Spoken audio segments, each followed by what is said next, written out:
my name is Daisy, I'm an artist, and I'm going to show you how to draw vampires for beginners.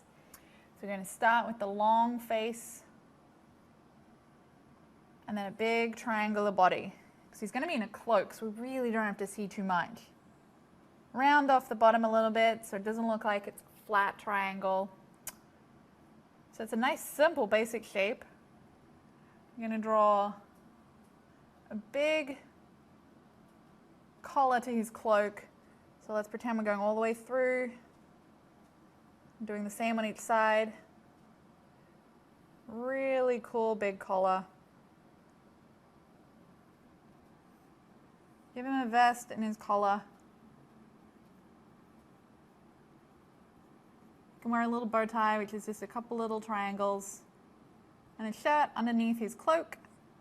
Just a line going down. I'm not going to draw any hands or feet because it's really simple, but if you want to draw feet underneath, you can draw little triangles that come out.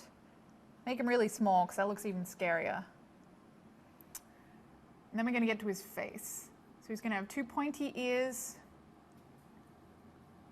really pointy nose, two lines to be his eyebrows going down because vampires are always scary.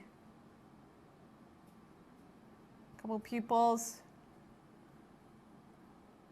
A line for his mouth, and then don't forget two triangles to make his fangs.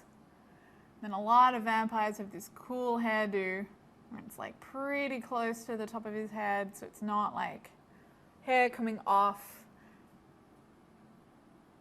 like so.